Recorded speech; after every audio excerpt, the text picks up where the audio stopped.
Hi, welcome to the first tutorial in the Python tutorial series, Make Wordle with Python. To get started, we're going to just talk about all the things that you might need to do to make a Wordle game. I'll try to summarize them very briefly. First, you'll need a list of 5-letter words. It could be a list of all the words, it could be a list of some of the words, but you need a list.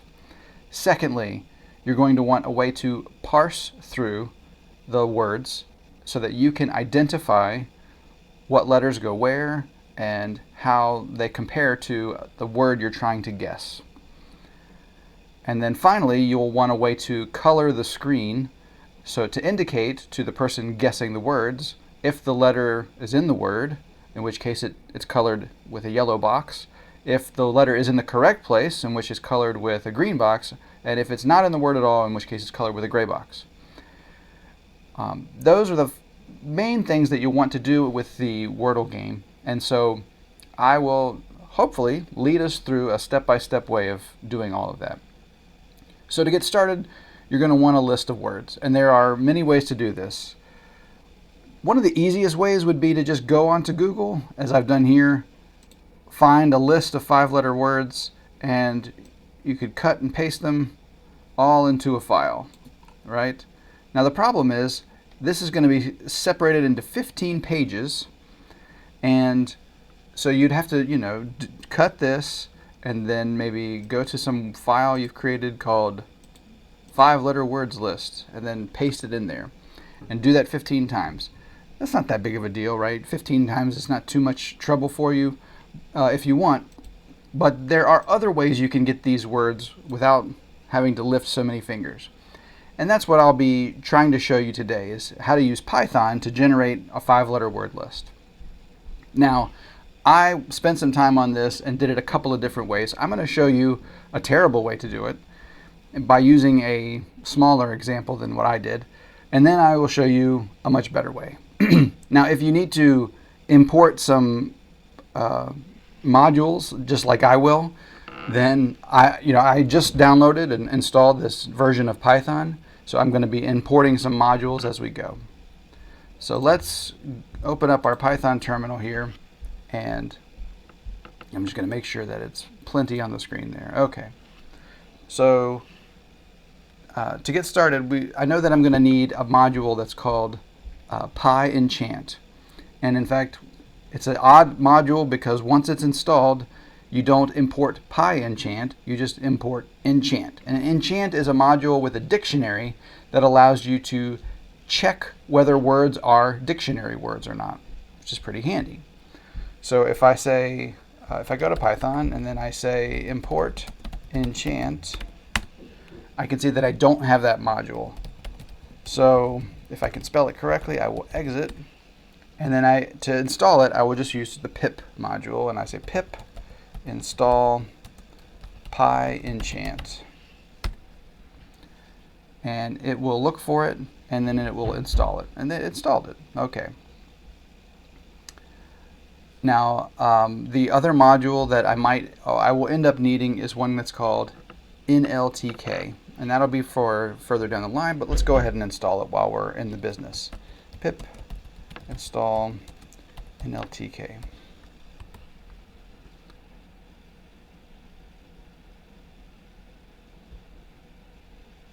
Okay, so it successfully installed NLTK. And we can also just check that we're using Python version 3.10.4. That is the latest version of Python that I installed. So if you have the availability and the desire, you can do all of this in a integrated developer environment, IDE. Spider is one that I've shown and used in other tutorials. I prefer to just type the script that I want to do in this text window here, and then go to my other window and I'll say Python and type the name of the Python file to do my debugging. So I'm going to do it that way, but it works in exactly the same way. You have a scripting window like this, and then you have a window to run your program. All right, so we want to I'm going to use a file I've called make the words. Okay, and then this file will change quite a bit as I show you these modules. So one thing that you'll need that comes preloaded in this version of Python is called itertools. And so let me just conceptually tell you what it is that I planned to do, my bad idea. My bad idea was, well, I could just take an alphabet, you know, A, B, C, D, E, F, G, etc. And if I just run different permutations, just different 5-letter permutations of letters together, then eventually it will stumble across actual words. And then I can compare every permutation against the Python dictionary that comes with enchant. And in that case, then it will tell me if that is indeed a word or not. So the problem with this is that words are complicated. They have multiples of letters, so you can't just use one alphabet. You should use maybe 2 entire alphabet lists, right? And so now instead of 26 letters, you've gone to double that, so 52 letters. And then some words have, you know, more than 2 vowels in them, maybe 3 vowels. So then I added another set of vowels to that just to be on the safe side. And at that point, you're still excluding words. For instance, so my double alphabet has 2 R's in it. So I can only accept words with 2 R's, which is a major error because the word error has 3 R's, E-R-R-O-R, if I'm spelling correctly. So this would be a interesting but not a complete way to generate a word list. However, it was interesting, and so I will show you just an example of how it should work. So we'll start with from itertools import permutations. Then we want to import enchant, and we want to import string. So I got this idea because I knew what the string module that comes with Python has a ready-made alphabet for you. And so I said, you know, alphabet equals list string dot ASCII lowercase. And what this does is it takes the string dot ASCII lowercase, generates it into a list where your list is A, B, C, D, etc. And so I'll show this in the interpreter. I'll just say print alphabet. Okay, we'll save that, and we'll go and write Python make the words.py. Okay, and it did. It printed an alphabet, A, B, C, D, E, F, G, etc. So again, to do what I was going to do, I said alphabet plus equals itself. So now I should have 2 alphabets. And then I made a list of vowels. VL vowels is equals A, E, I, O, U, and sometimes Y. And then we could say vowels equals list vowels. Then finally alphabet plus equals vowels. And then maybe one final alphabet dot sort. So having done all that, if we run the code, now we have our alphabet in duplicate with all of our vowels in triplicate, right? We have AAA, BB, CC, DD, EEE, FF, GG, HH, etc. I. Okay, and I thought, well, using this in my brute force computer method, I can generate all the letters, all the words I want. So here's the problem. Let's take a simple word where we'll just say my name, and my name is Charles, so we'll just have my name there. So just 7 letters, and we want to run the same kind of algorithm so that we can discern all the 5-letter words that you can make from running all the different permutations of my name. So let us attempt that, and to do that, we're going to use the permutations tool that we imported from the itertools. And let's let's make a list. So we'll say perm list, and it's going to be we're going to use something called join, which if you've not seen before.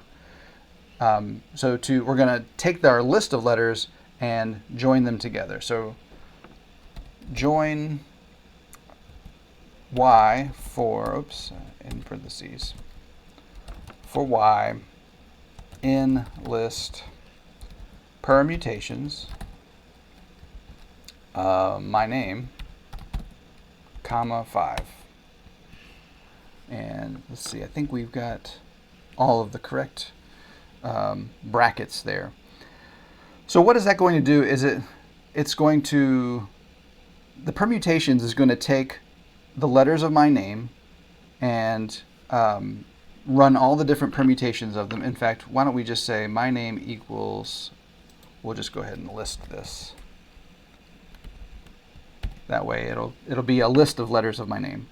It's going to rearrange all of the elements of the list and all of the possible permutations and spit them out. And the join operation that we've performed here will then take all those permutations and squish them back together into a word with no spaces. So what we're joining, and we're saying in between each thing we join together, put no space. So if I added a space, or if I added 2 spaces, 3 spaces, it would join all the letters and put that much space in between them. You could join things with a comma, you could join things with all sorts of anything you want in that as a string, but we don't want any space between them. So we're joining everything together with no space, and then we're creating a new list with all those joined words. So this perm list should be a list of words from all the permutations, and we can instead of printing the alphabet, we can print perm list. Okay, so you might guess that there's not that many 5-letter word permutations with my name, and but you might be surprised. So if we run the program again, I have some invalid syntax here. Okay, I didn't use a dot. Silly me. So quote, I might have erased it. Dot join. Okay, it didn't like that syntax. Okay, so here is a list of a bunch of nonsense words, and hidden in all these nonsense words, and you can see I'm scrolling and scrolling and scrolling, in all these different words, in fact, some of them are in fact words. And so we can run all of these up against the Enchant dictionary to test them. So to test them, then we need to create an instance of a dictionary, because the Enchant library has many non-English and English dictionaries. So we're going to create an English dictionary and then check the words against the English dictionary. So let us, underneath our perm list, we can say D equals enchant dot dict parentheses, and we want to use English underscore US. So EN underscore US is the US English dictionary, and now we've called it D. So now we want to check our list. So instead of printing this now, we're going to run a loop. We'll say for word in perm list. And I called it work. For word in perm list, and then we want to check. If d dot check word. So what d dot check does is it says I can show you in the Python interpreter here. If I run Python import enchant d equals enchant dot dict